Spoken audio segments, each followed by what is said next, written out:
Hey, I'm David Kunle Agunbiade. Welcome to this week's edition of the T.A.L.L podcast. Before we get into it, watch this clip for a minute. Okay, so may I know why a staff of the National Assembly will stop a serving senator from walking into the chambers to commence her functions in representing her people who have duly given her the mandate as elected and as sworn in through a duly issued certificate of return by INEC to carry out her constituted function. So may I know why a security from the National Assembly will stop a serving senator from walking in? And can I see written authority of your mandate to stand here right before me? A written authority. Not going to say anything. A written mandate. We are here. He knows we are not be giving authority to allow her to come into the complex. That is our place. Nauseating, right?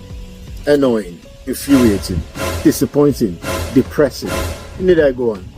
Now, backstory, that was Senator Natasha being denied access or entry into the National Assembly, where she has a right to be.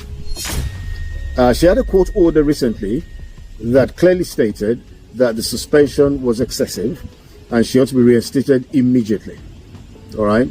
On the back of that court order, she showed up in the National Assembly today, and guess what? She was denied entry, as you can see there. Now, who gave the order? They can't say. A staffer in the National Assembly stopping a serving senator from accessing the National Assembly. You know, people, the level of lawlessness in Nigeria nowadays is incredible. Now that is the highest lawmaking body in the land. Now, if the National Assembly cannot obey a court order, who will? Oh my God. Hey God. Who should? Who must?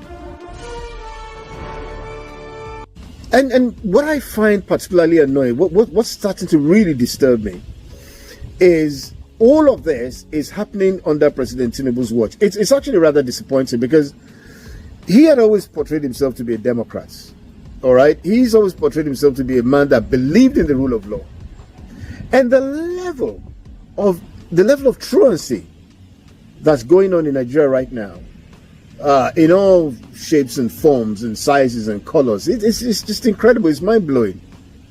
I mean, to be honest with you, Senator Akpabio, the president of the Senate, I've never really had much time for him, so nothing he does really surprises me. All right. I've never had a grain of respect for him. I just never had the time of day for him. But I really expected more under the administration of President Bola Tinubu. I mean, this is ridiculous. It is annoying. Man, it makes us look like fools in the eyes of the world. I mean, we're supposed to be the giant of Africa, if that means anything anymore. She has a court order. And I said it from the onset. When she made all these accusations against the Senate president and all that, all he had to do was go to court. That's all.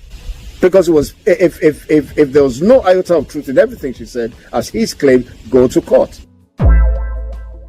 And if she's not able to come to court with evidence or convince the court that he did those things she alleged, then we know her for the liar that she is. But you haven't gone to court. You've tried all sorts of dirty, underhanded tactics to suppress, to intimidate, to do all that. And these are lawmakers. It is infuriating. Now she had a court order, and she still can't go into the national. An ordinary staffer stands in her way, stops her from going into the chambers, a place where she's been duly elected to be by her own people. Now, bear in mind that all the time that she's been out of the assembly, her people have had no representation in the Senate. This is supposed to be a democracy. But it's not, is it? Not really. It is just ridiculous. It's exasperating. And it's getting worse every day. What do you think, though? Let me know in the comment section. Till I come your way again, look after yourself. Bye.